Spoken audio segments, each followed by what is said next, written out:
आप सब लोगों को मेरा नमस्कार और वीडियो देखने के लिए बहुत बहुत धन्यवाद।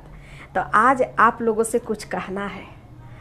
वो क्या कहना है, मैं नया चैनल खोली हूँ जिसका नाम है गायत्री भजन बहार।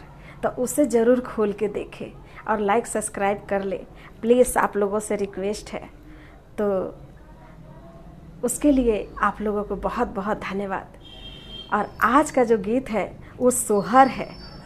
और सोहर गीत जो है वो आप लोग बड़ी मन से प्रेम से सुनते हैं, आप लोग कमेंट करते हैं, मैं पढ़ती हूँ, आप लाइव भी करती हूँ, बड़ा आनंद मिलता है। तो आप लोग यूं ही बने रहिए चैनल पे और हम और आप दोनों मिल के रहे, उसके लिए धन्यवाद।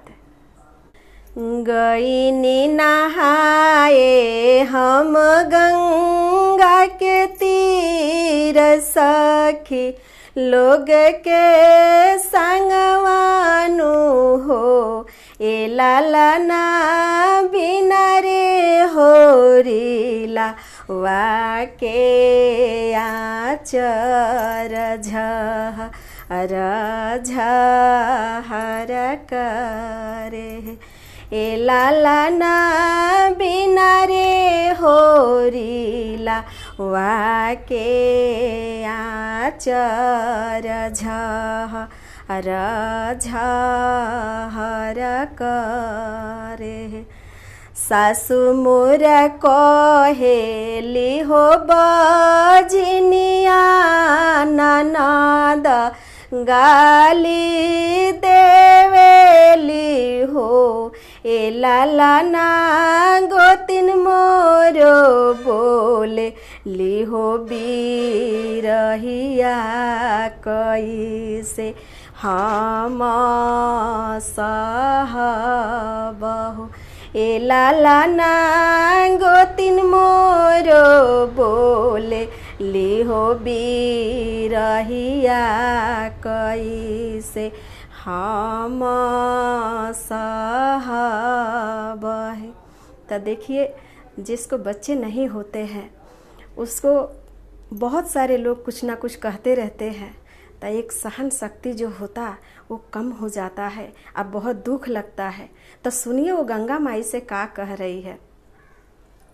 हाथ हम जोरी गंगा मैया, तपैया तोहरो परिले हो, ए गंगा मैया दे दाना गोदी मैं हो बाला कवा बझनिया, नैया मिट जई है, ए गंगा मैया दे दाना गोदी मैं हो बाला कवा बझनिया, नैया बुझ जई है।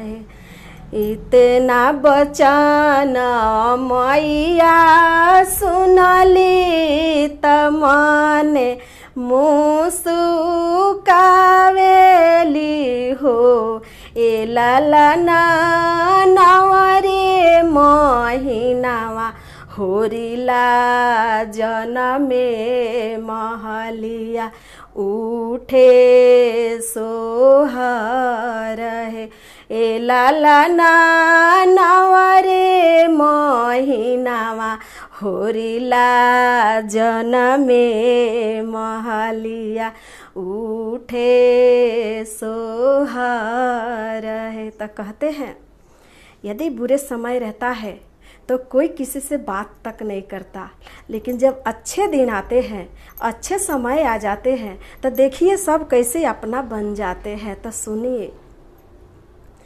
सासु मोर लडुआ जे बाटे, ननद हमरो नाचेली हो, ए लाला ना गोतिन मोरो बहिना कही के बोलली, तयाख भरी आवेले, ए लाला ना गोतिन मोरो बहिना कही के बोलली त आँख भरी आवेले।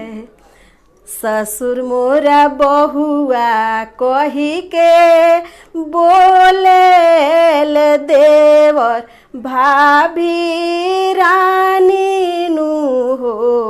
ए लाला ना सैया मोरो घर से हो निकलले तिनाही गले लगावेले।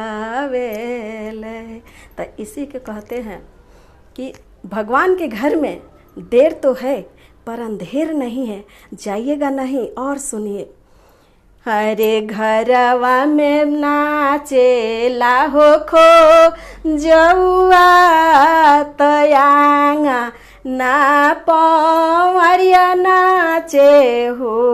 ए लाला ना दुआरा पर बाजे लाहो बधैया पवरिया नेगावा मांगेला। ए लाला ना दुआरा पर बाजे लाहो बधैया पवरिया नेगावा मांगेला। सासु जे लुटावेली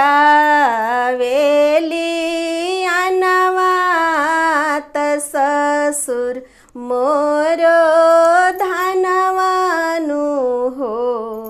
ए लाला ना सैया मोर लुटाई ले हो रुपैया त शुभ दिनवा आइल हे।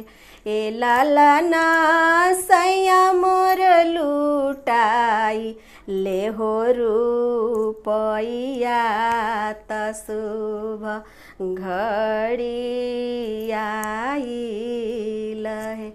गईनी नहाए गंगा तीरवा त सखी लोग के संगवानु हो।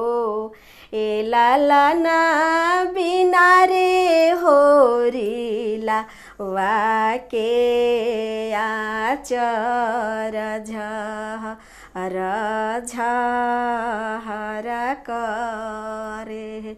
ए लाला ना बिना रे होरीला वाके आचर झहर झहर करे।